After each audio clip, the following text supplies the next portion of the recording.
Tripoint Conversations, and I'm your host, Christina Lowe. Today, I'm sitting down with Annette Manias, founder of EQ Training and Development, and someone who believes your emotional intelligence is either accelerating your career or quietly holding you back. Annette spent over 30 years building and leading her own company, but here's what makes her story different. She didn't just grow a business, she built leaders inside it, and eventually, she sold that business to 3 of her own employees. Not private equity, not a competitor, 3 people she had developed. Today, she coaches leaders and teams on emotional intelligence, using assessments, coaching, and real-world leadership experience to help companies grow. Annette, I'm so glad you're here. Thanks for inviting me, Christina. I appreciate it. Thank you. All right. I want to go back before EQ coaching. You ran and owned a business for over 3 decades. That's not just a side project. That's a life chapter. Right. What did the early years look like? Oh, well, so I started the business in 1991. Okay. So if you think about it was a technology business. So we, and they still do, sell software to medium-sized businesses. Mm-hmm. So if you think about QuickBooks, we were the next step. Okay. You know, people outgrow QuickBooks and we were the next step. So technology back in 1991 was pretty sparse. You know, there was no internet, believe it or not. So it was an interesting time being a woman, especially in a technology business back then. So I started the business because I worked for a CPA firm, and they brought this new thing on my desk. It was software to automate our payroll. And I had a knack for it. So I said, you know what? I'm going to go out on my own. Wow. And so my brother came in with me as the marketing person, and we started the business from there. And so in the early days, I went out with the customers and I trained them. You know, we sold the software to them, trained them. So I was hands-on the first part of the business. After 2 years, we hired our first employee. And I have to note, that employee just retired from that business. Wow. She was there for 33 years. So she was there from almost the beginning. Yeah. She was there from the very beginning and saw all the transition. So we started the business, and you know, as you can imagine, 30 years, like you said, it's not a little hobby. It was it was a life of that was the business. So that was interesting. I learned a lot, sometimes the hard way, about leadership, and especially about emotional intelligence and how when you hire someone, that matters. You know, after hiring people and thinking they didn't work out, they weren't a culture fit, you know, maybe they could do the job, but they weren't a culture fit. And then I realized that what is my culture? Yeah. You know, so at some point I had to develop that culture also, which was an interesting process too. So, but along the way, I had a lot of, I had Vistage, I joined Vistage, and I had different women business owner groups that I relied on. So there was a lot there. And I bought my brother out in 2007. And then I thought, what am I going to do? I don't have children. What am I going to do with this business? I can't run it forever. Yeah. And so I started to think about, what is my criteria for that? What is my, you know, does that look like? The person that's going to own this business after me, what does that look like? So that's what I did. And again, you know, we were talking earlier about selling to private equity. Yeah. And I knew I didn't want to do that. Because you've seen it before and you've seen what it does to the culture in the Exactly. companies. Yeah. I've seen it at that point, I saw it not so much in my industry at that point, but I saw other customers go through it and what it did. And I thought, that's just not what I want. Yeah. And then, you know, as we progressed through the years, I started seeing a lot of consolidation in our industry. And then you had private equity buying people or other larger partners in the industry buying people. Same thing. They were large. They were not going to continue my culture. Yeah. Because they were going to come in and change it. Right. It wasn't going to be the same family owned. Right. Right. And to me, that was a big deal, not only for my employees, but my customers. Because some of those customers had been with us from day one. Yeah. And I thought, I can't do that. What got you mostly focused on EQ, and what do you think was happening with you as a leader as you focused on that Inside the business. inside the business? I think I came to the point of, when you're hiring people, how do you get the right person? And in the beginning, I made some mistakes by hiring people for talent and not culture fit, thinking, oh, they'll fit into the culture. We can get them to fit. And it didn't work. I mean, most often it did not work. So I tried different assessments over the years and thought, yeah, these are good. But no one is helping me with that culture fit. And during an interview, you say, well, this is our culture. And they shake their head and go, yeah, I can fit into that culture. Sounds great. Sounds great. Yeah. But you can teach skills. Yes. And I'm sure you Absolutely. learn that as long as they have the background. Right. Yeah. But teaching someone the culture. Right. And how to be self-aware and how to have empathy. And because we were dealing with customers, businesses, sometimes it was very emotional for people. Yeah. Making change. I mean, it's change management. So I would say it was probably about, I don't know, maybe 15 years ago that I thought, I need something else. I started looking around, and emotional intelligence was one of the things that kept coming up, emotional intelligence. So I started diving into it. And we started using different assessments over the years when we hired people. And I can't say that I didn't hire people that had low emotional intelligence, because I did. Yeah. But I knew what I was getting into. You knew if they needed a little bit more guidance. Right. Yeah. Right. I knew what that outcome was going to be. So at least I had a clue. And it was never wrong. Really? It was never wrong. It's pretty amazing. Yeah. So in your company now, do you have your own assessment, or do you have a certain assessment that you use? Well, so what I did is when I sold the business and I said, this is what I want to do. I want to get certified on emotional intelligence. I started looking around and interviewing different assessment people. And the one I ended up on, it's called EQI 2.0. Okay. And the reason I like it is it's very detailed. And the report that the participant gets it tells them a lot about emotional intelligence, very detailed, and about their happiness and their well-being. So it's very interesting. The other thing that I like is people ask me this question all the time. If I'm low in something, can I fix that? Well, you absolutely can. Emotional intelligence, you can fix it. So what I like about this particular assessment is the report you get says, here's where you're low, here's where you're low, here's where that might show up in your leadership or in your day-to-day. And then over on the right, it says, here are some things for action to help you. And I'm sure if they're asking you that questions, that takes the first step that they're a little bit self-aware. Right. And they're willing to identify their weaker points. Right, and strengthen them. exactly. Yeah. And everybody has them. Oh, absolutely. Yeah. Absolutely. Yeah. So before you sold the company, though, I mean, you sold this to 3 employees. How did you identify those employees to sell to?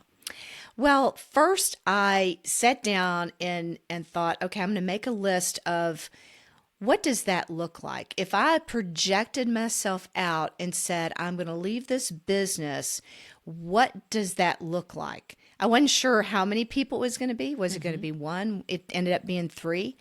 But I said, what are those qualities that they need? High emotional intelligence was obviously on the top of my list. Yeah. And, a lot of things that went along with that they, believed in my culture and that they believed in what I had built. So I sat down with sort of this inventory, if you want to call it like an inventory of what I wanted. Then I just kept my eyes open. One of the guys happened to be right under my nose. He had been working for me. Okay. He had worked for me probably 15 years. And then I thought, there's one. If I look at the criteria, and then the other 2 were people I was introduced to, not as owners, but just as employees. And both of them when I sat down, in an interview, they always said, "Where do you want to be in 5 years?" Both of them, not knowing my situation, said, "I want to own a business." So you knew it was on their path. And I as you knew. identified their EQ, you Yes. could see this could be a good fit. This could be a great fit. So I brought them in after about a year, kind of saying, okay, do they really fit? Do they really believe in this? So I was strategic and lucky. Yeah. That they came together. Yeah.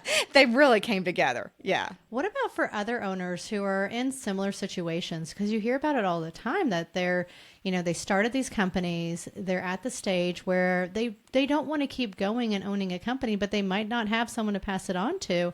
What would you say to help them think about succession planning and moving to the next chapter without having to sell out to private equity? Well, I would do what I did. Say, what does that look like? What does your end game? Because I looked at it and said, what's my end game here? What does that look like for me? And for me, I wanted to be able to leave a legacy that was intact and be able to be friends with those people. And I am. Yeah. Just had lunch last week with one of them. I mean, and they invite me in for things. That's what I wanted. I didn't want to be involved after I left. I just wanted to look back and be proud. And I am. That's I mean, amazing, it just, yeah. so you have to have a plan. You have to have that plan and that strategy. And then I believe once you have that, you start like me, opening my eyes and ears, and people said, maybe, why don't you talk to this person? He's looking for a job. Not thinking that was my successor, just thinking I need, this person to fill this role. Yeah. And it just happened to be because I knew what I wanted. You opened your eyes And and you identified it. Yeah. Right. Yeah. Identified. I think, plus you have to start early. I mean, our succession plan was 5 years. I was going to ask you, how long did that take? So you identified it, and then between around then to the sale was about 5 years? About 5 years. Yeah. But part of that was COVID. So we're going to kind of, Yeah. you almost take a year out of that. But anyway, Yeah. it was, and I tell you, when COVID came, I thought, are they going to back out on me? That's a scary time. It was a very scary time. And I thought, here's a test for them. Yeah. To see, can they really hit the hard times and be okay? And they did. It sounds like they passed the test. They did. Yeah. Yeah, they did. But that's the advice I would give is start early. Start as soon as you start thinking about it, start putting that list together of what it is that you want. And then just keep your eyes open because from the time I made that list to the time I decided those were the people, it was probably 4 years. So it wasn't like I made the list and then there they were. Yeah. It took time to identify them. Yeah. Yes. And did you know right away that you wanted to move from your leading the company into starting your own consulting business? Yes. Yeah. That was the plan. That was always the plan. I said, I like being with people. I wanted to kind of go back to what I had done in the beginning. Yeah. I like being with people. People interest me. People's businesses fascinate me. But I didn't want employees. It's a lot. It's a lot of work. Yeah. When I left, I had 28 employees, and it's like that's a lot. It's a lot. Yeah. And I thought I want to do something on my own. That I'm back, with people and with their businesses, and I can help leaders grow. Yeah.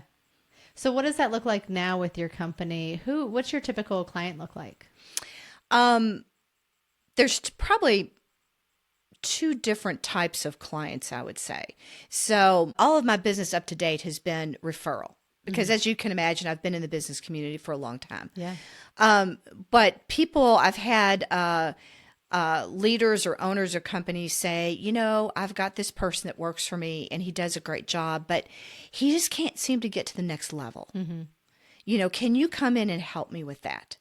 And I'll come in, do the assessment, sit down and talk with the leader, and then find out where they are, and then talk about the assessment. And then we always leave with, what are you going to work on?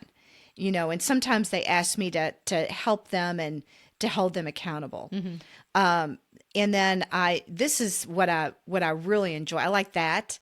But then, like the next steps, I had a company do that, and the CEO said, "Wow, can you come in and help us as a team?" They had 7 people on the leadership team. Can you help us to understand each other better by using emotional intelligence? And fortunately, I've done this twice. Fortunately, the second time I've done it, they were extremely transparent with each other. So they were all in. They were bought They were into all it. Yeah. in and helping each other, and it was like amazing experience. And so that was great. And I think, I talked to him a couple months ago, and he said, yeah, the team is, coming together and just really understanding each other more. Because it was funny because during that session that one day when I was at their office, we were all sitting around the table, and somebody said something about their empathy. They were low on empathy. Somebody else in the room said, "Oh, that explains it." Was They hilarious. had never identified it, but they knew. They knew. Yeah. They knew. And then they kind of talked about how does that show up? How does that show up for them? So that was really interesting. What about the other group? How does it look like when leaders are not as bought into it? They can, sit with their arms crossed. They're not as transparent. They are afraid that somebody's going to use that against them. So the other group that I did this with was not as open, was not as transparent. So the CEO had me, he identified during that session 3 people that needed additional work. So he had me work with them individually. So I think they're doing well, but probably not as transparent with each other as the other group. That's hard. Yeah. Because you're kind of showing people your vulnerability. Where am I weak? But And if that's how you've worked for years, yeah, it's hard to just turn it to a completely different direction and say, okay, now we're this. right. Yeah. Exactly. It takes some work. It takes some work, and you can change your emotional intelligence. So I have lots of examples of that, but I'll tell you my example. I'm extremely high in independence, as you can imagine, but that's not always good when you're leading a company, because I can go off on my own and make decisions like that. Yeah. Well, that's not good when you have other partners and employees. You're not So bringing the I team had to with you. learn to back that up. Yeah. So that was an interesting thing for me, is I had to learn to back it up. And a lot of times it was a lot of self-talk of, yeah, okay. Yeah. You know what the right decision is, but I need to kind of get everybody's buy-in on this. Yeah. So that was And how do you help other leaders see that? I mean, do you try to use your own personal examples? yes. So to show them this is how it can be done. And Right. this is how you identify Right. weaknesses. Right. Because once you see it, you know. Most people know. Yeah. Yeah. I've only met one person that just was absolutely clueless about it and was in total denial. Really? This is not me. I'm like, well, there it is in black and white. Yeah. How do you work with someone like that? It was hard. Yeah. And was I'm sure hard. leading your own company, you saw all types of different leadership styles. Yes, absolutely. Yeah. Absolutely. And how did it change when you finally focused on EQ with the employees? I think for me as the leader, it helped me to understand them better and how to communicate with them. Because leaders, if they want to be better at communicating with their team, they have to change their style. Right. And most leaders probably don't want to do that. No. They want to tell their employees, this is the way it's going to be done. Right. This is my style and this is the way it's going to be. But I don't think that's right. Yeah. For I me. guess you've proven it. I mean, or Right. you've seen, if you can Yes. change your style, here's how it can be. Right. Yeah. Right. So I think that has helped. And then from the other side of it, so example, the 3 guys that bought the business, they're all high in emotional intelligence, so they understood that also. And so one of the guys is extremely high in empathy. I worked for 5 years with him. Which was great because, he understood that sometimes as a business owner, you got to back up that empathy. You can't, be friends to everybody. Yes. Right. You got to have hard conversations. You got to have hard conversations. And I think he learned that. So, yeah. So sometimes the high IQ, not that it's a negative, but you have to identify where does that fall into as a leader, and how do they lead because of it? And so if they're really high in empathy, they might not have those hard conversations. Right. Yeah. That's right. It's because you want to be friends with everybody, but there's a way to mix that empathy with the hard conversation. Yeah. So there you can learn it.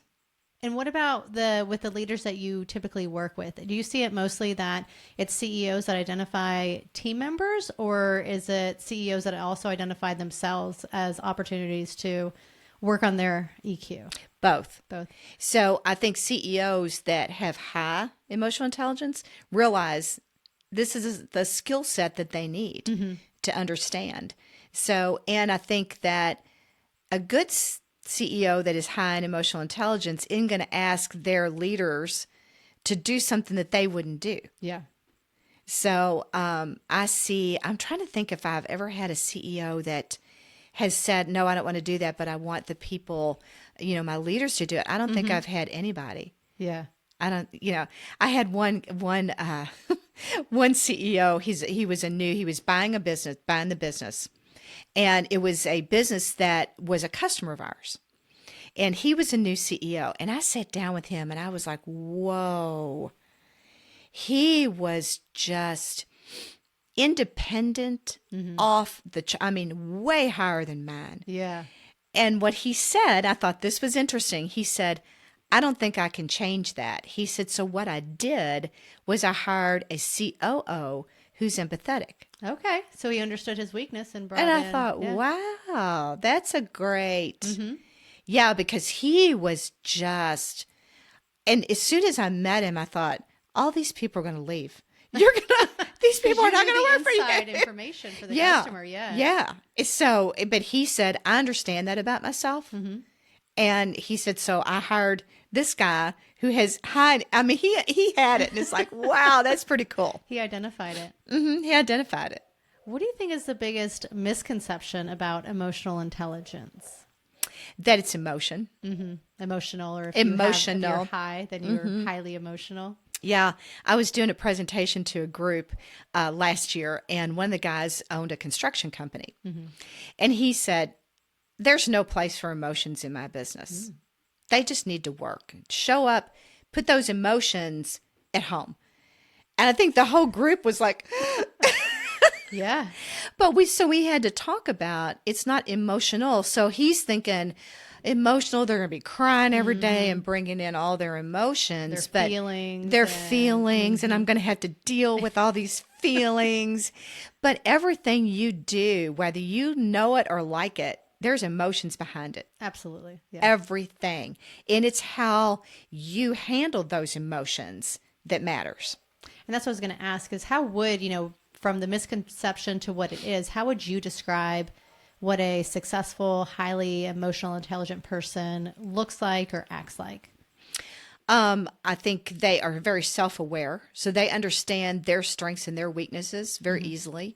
They are empathetic to other people and able to really understand someone else's situation and be able to, as a leader, your conflict resolution.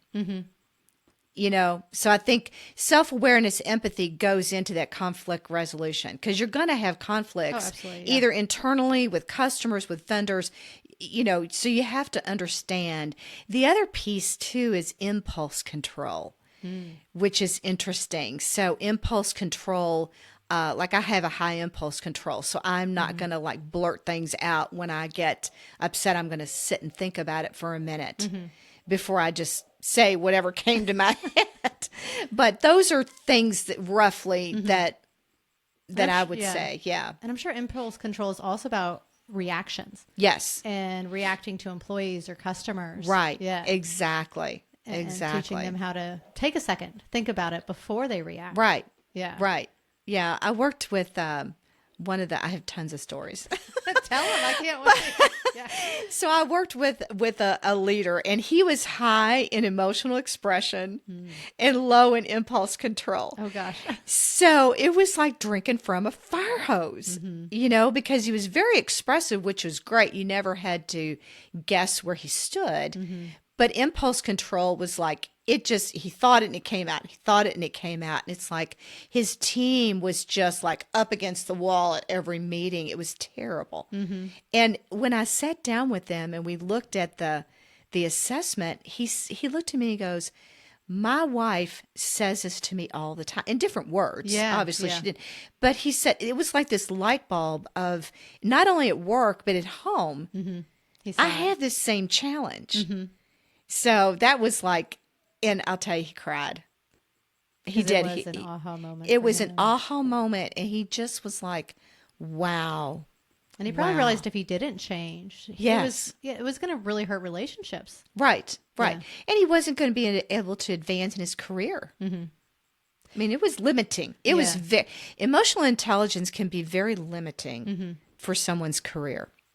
So, I mean, how do you get someone to change? Is it really about sitting down and helping them identify and putting words to maybe what other people are saying, but defining it? Yes, that's part of it. And then they have to make a commitment. So I can tell them, this is like impulse control. These are the things that you should do. So there's Practice. tools. So you There's have tools to hand out and say, this is what it looks like. Right. Depending on how you fall within the emotional intelligence. Yeah. This is what you need to practice. And, and you can change it. I mean, it's like exercise, right? Yeah. It'll work if you do it. Day one is you're probably going to be a little sore trying this Right. out. Yeah. And it'll be hard, but Yeah. it becomes natural, going back to my high independence. It was hard and weird at first, but after a while, it just became who I was. You were quicker to recognize it. Right. And Right. then what to do about it. And what to do about it. So, yeah, it can definitely change. So, people talk about IQ and EQ. IQ is set by the time you're 17. So there's not much you can do about that. There's nothing you can do about it. No matter how much you read, study, no matter what you do, you are not going to increase that IQ, which I think is fascinating. Yeah. But EQ, you can change that Yeah. easy. It's just a matter of what do you want to do. And so this assessment that I have, the back of it has a sheet, actually has two sheets that say, what are your SMART goals? And it'll say three of these things that you should work on. Well, I tell people, don't do three. That's too much. Do one. Or start with one. Yeah. Start with one, work on it, and when you feel good about that, then move to the next one. So, but I've seen it. And how long do you typically work with people? Is this a long-term plan or? It relatively depends. short-term? Yeah, depends. It depends. So I have a coach here locally that refers me. So what she wants to do is have me come in and do the assessment. I talk with the participant, with the leader. I sit down with them for a couple of hours. We go over, we make a plan, and then she takes it from there. So it's worked out great for her. Yeah. And Because for she you too, doesn't it's a have to. partnership then. Yeah, the partnership of it has been great. So she and I sit down with them, and then I talk with her and say, okay, this is what we talked about. Yeah. And then she's able to go forward with coaching with them. It's worked out great because she didn't have to get their certification. She didn't have to learn all of this. Yeah. It's taking your strengths and her strengths Yes. and putting them together. Yeah, that's been really good. So on those things, it's a little bit more short term. But on things that come to me from other people, I'll work with them as long as they want me to. A lot of times it's, that initial assessment, you sit down, do the debrief, and then we might have 2 or 3 sessions after that to hold them a little bit accountable. So how do you see your company in 2026? Growing or staying the same? No employees. No employees. Which is so fascinating that you work with these leaders who they need to learn about the employees, but you've also learned, it's It's a lot of work. It's a lot of work. And I have the experience of having employees and learning that. So I get it. You know, my goal for this year is I'd like to get another person that is a coach that will have the same relationship that I have with this other coach, that would bring me in and let me analyze the situation, do some education, maybe do some webinars for their clients. Yeah. I like working locally or regionally. I've tried to do this via Zoom. It's hard. It's not the same. You can't get the same connection with people. It's really hard. So I want to get, at least one more person that's that referral. Yeah. And then I'm going to start doing my own webinars and some classes probably. So I'm going to start that in March. So that's exciting. Yeah. So that's my plan. I just think everybody needs to know about emotional intelligence. Yeah. I was going to say, you've obviously seen how important it is, and working with this other coach, you see how it can partner together to really make an impact. Right. Right. Yeah. And I'm just, fortunate that she saw how important emotional intelligence is. So where do you think this comes from? I mean, if you think about your life and your history and how you were brought up, where do you think that your background has shaped you to be who you are? Wow, that's an interesting question. Because not a lot of people think that, that high EQ is so important.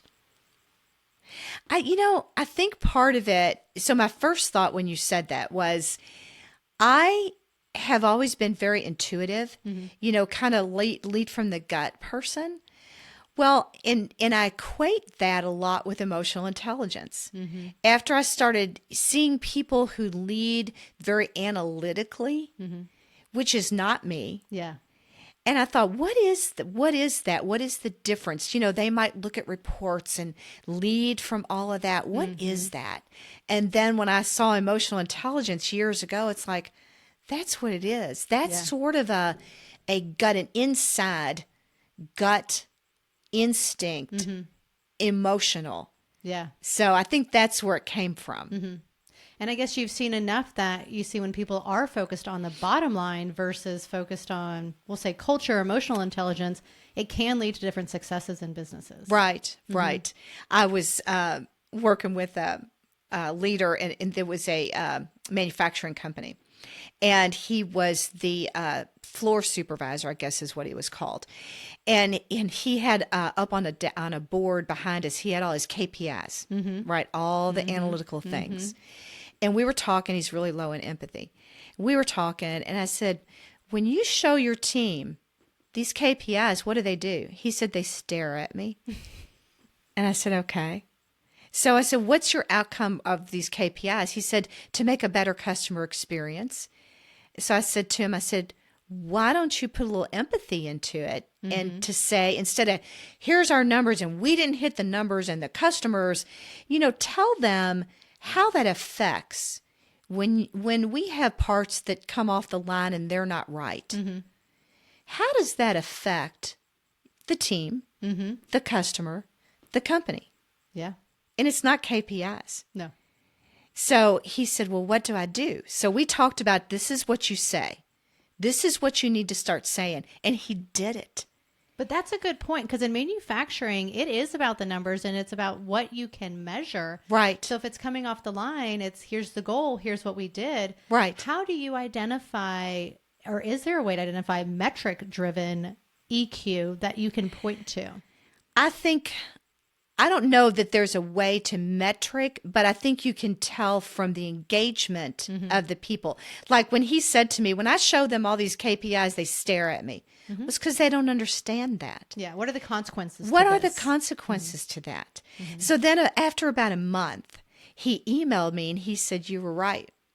He said, my people, and he said, we have less bad parts coming off the line because people are more invested. They care about that end result of, that the customer's not going to be happy. We're going to look bad. Yeah. That was the emotion of it. Metrics. but then it's telling the bigger story. Right. Yeah. That's exactly right. Yeah. And I'm sure the leaders have to understand, Yes. here's the impact that they can have Right. by going deeper than just the metrics. Exactly. Yeah. He was excited about it. Yeah. I was like, at first I was like, oh, he's a big gruff guy out in Yeah. the manufacturing floor and he's leading all these people. And I'm thinking, wow. So much opportunity, I'm thinking, with EQ. Yes. Yeah. Yes. With metric-driven organizations or Right. departments where it can be, but there should be some EQ into that Right. as well. Exactly. Yeah. To get people invested, like you said, Yeah. in the outcome of it. Yeah. Not just their one role within the Right. company. To but the bigger understand the picture. whole picture of it. Yeah. Right. Wow. Yeah. There's a lot of opportunity for you then. Definitely. What's the hardest leadership decision you've ever made? Wow, there was a lot of them. There was a lot of them. The hardest leadership decision I made was in the beginning. I had a guy that worked for me, and in the beginning, he was a culture fit, and he had some challenges. But in the meantime, I had made him a partner. Oh. And I'd sold him a percentage of the business. Well, his challenges got the best of him, and I had to exit him. I'm sure that was hard. Well, he had been part of the team for, a lot of years. Customers, employees, and people didn't really understand. They didn't see the behind the scenes things that were going on. And I thought, I cannot let this person lead my company. I cannot.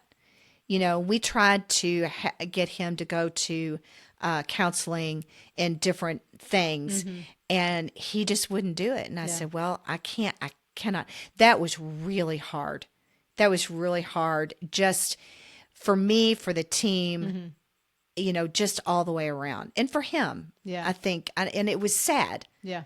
That was a very sad thing, but it was like that was the right thing for the business. You knew it had to be done. And knew it had to be done. So I think some of the hardest things in business is employee when you're dealing with, because it's so emotional.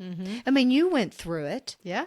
Yeah. right? It's hard. It is really hard. My company was bought out by private equity, and it was a family-owned business. And while the owner had done a lot of due diligence to find a private equity company that had, that cared about the culture, throughout the years, it just shifted. And the culture was not as important. They brought in, a new CEO and then a new CEO, and it was hard because you see the employees and the company and the brands that we had built was just not as important as the bottom line. Yeah. Right. Yeah. Yeah. And that's why I didn't want to go that direction. And you hear of so many companies dealing with the same thing is Right. they don't know the next step other than selling to private equity. Right. Right. And that's okay if you want to sell to private equity and you walk away and you don't look back. Yeah. For me, that's not what I wanted to do. I wanted to look back and, see them in business first and Yeah. see them getting these awards Yeah. and see, and be invited back, when things are happening. And, that was my goal. Yeah. So, To look back and be proud. yeah. And I'm sure there are plenty of private equity companies that potentially hold on to culture. Yeah, you don't want to bash Bash private equity. Yeah.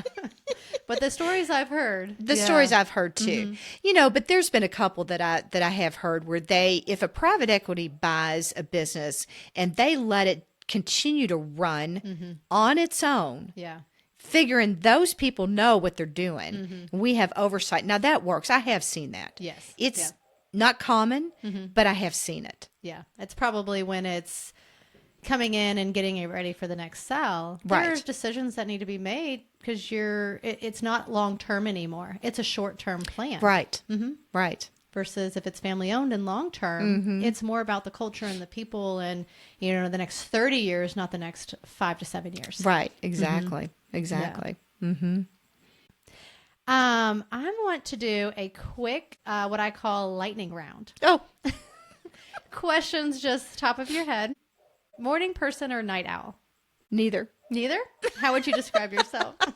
I'm probably midday. Midday is when you're at your peak. Yeah. Midday, early evening, maybe. Yeah. Yeah. Yeah. Favorite place you've ever traveled? Oh, Costa Rica. We've been there 9 times. Wow. We love it. What's your favorite place in Costa Rica? We, gosh, it is all beautiful. There's so many different areas and It regions. is. That We've are been different. all over the country. I would say a little bit south. There's a beautiful area that's national park, and it's just all of it is just beautiful. It's so different. Yeah. We were there in July, this last July, and we always go 2 different places, and we took 2 couples that had never been. So we started out in the rainforest cloud forest, which was fascinating, Yes. and then went down south where it's more tropical, and so that was fun. So the animals and all of that. But so next year you should ask me this question, because we're getting ready to go to Africa and Switzerland. Where in Africa? We are going to the South Africa? we're going on a safari. You're going on a safari. Okay. We're going on a safari. Okay. Yeah, out of Kilimanjaro. Out of Kilimanjaro. Amazing. Yeah, yeah. How and many then we're days will gonna you be there? We'll be there 7 days, Okay. and then we're gonna go to Switzerland. Wow. Yeah. And what's the plan in Switzerland? We're just gonna go to 2 different cities there, and kind of take trains out into the Alps and do all that. So yeah, That sounds amazing. yeah, that might be my next favorite trip. Yeah. Is there a book that changed your leadership perspective? I have read so many leadership books. I'm like still obsessed with leadership books. It's just crazy. I like John Maxwell. Okay. Really like John Maxwell. I've been reading a lot of EQ books. So I just got a new one, Dr. Travis Bradberry. Okay. And he has a really, really good book on EQ, because it helps you, excuse me, helps you to understand and how to, fix whatever your challenges Yeah. are. So I can't think of just one. I tell There's you, I've so many. read Yeah. so many. I understand. That's all. I try to read more, fiction books, but I keep going back to business and leadership books. Yes. Yeah. Yes. It's So just, many. yeah, it's fascinating. It is. It is. Yeah. Yeah. I wish I could think of just one, but There's so many. Yeah. Yeah. What is one EQ habit everyone should practice daily? I think empathy. That's the first thing that comes to my mind is empathy. I think there's not enough empathy.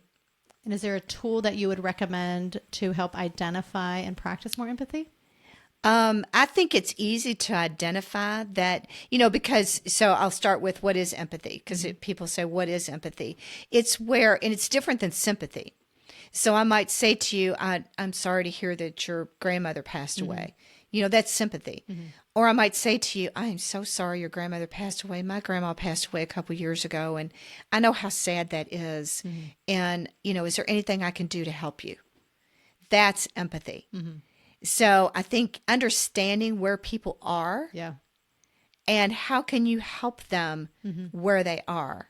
Versus being on the sidelines and saying, I'm Right. so sorry for you. I'm so sorry for you. Yes. That, maybe you didn't have that same exact experience, but you can still understand where they are with Yeah. it. So I think empathy, I see a lot of, when I look at things like on Facebook, LinkedIn, things like that, it's so hate filled. And I think have some empathy for that person. Yeah. Argumentative versus Yes. grace and Try to understand where they are. Same thing with employees. Go back to that guy that said, emotions don't live in my work. Yeah. But I could always tell when I looked at an employee came in the morning, something's not right. Something's not, her face doesn't look like, she looks like she's had a bad night, whatever. Yeah. And just to say, hey, I see you. I see you. I hear you. There's nothing I can do, Yeah. but I hear you. Yeah. And I see you. Yeah. What is something people are surprised to learn about you? I'll say 2 things. Okay. When I was younger, my husband and I used to like to camp with no electricity, no water, no nothing. Wow. So yeah, we don't do it I can't anymore. imagine. We have a camper that we go camping. Please. That's our camping. We used to love to do that when we were younger, and people are like, "You did?" That is I mean, surprising. that's something that you wouldn't think. And Yeah. then I think the other thing that people probably are a little surprised about when they find out that when I was younger, back in the disco days, I was a competitive disco dancer. Wow. Yeah, Where was your favorite place to go in? Whispering Hills. Okay. That's amazing.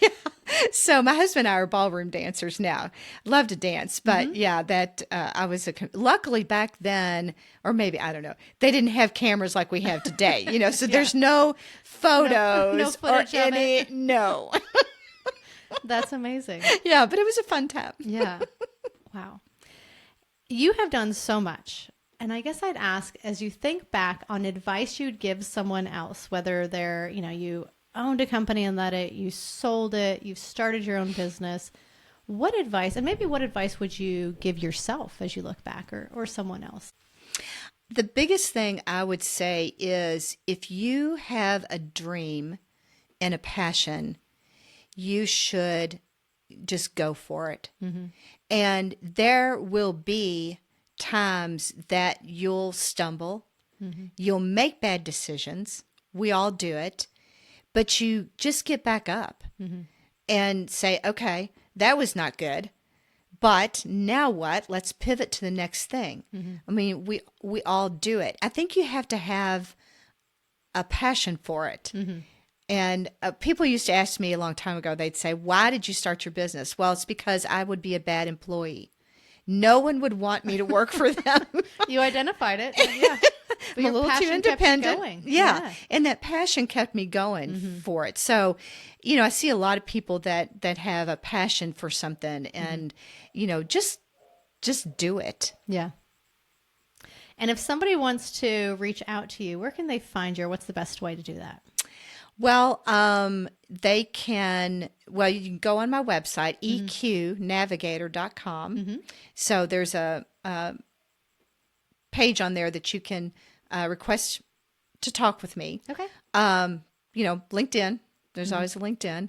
And so I'd say that without giving my email and phone number, We won't do that. Yeah. those would be the two ways they can get in touch with me. All right, Annette, thank you so much. It has been a pleasure speaking with you today. Thank you. Thank you. I appreciate it. All right, and thank you for listening to Tripoint Conversations. Thanks for listening to Tripoint Conversations. Make sure you hit subscribe wherever you're listening so you never miss an episode. If this conversation resonated with you, share it with a friend or someone who's navigating their own next chapter. And if you know a story that deserves to be heard, or maybe that story is yours, head to tripointstrategicgroup.com and send me a note. I can't wait to keep this journey going with you and introduce you to more incredible people who are shaping their communities one story at a time.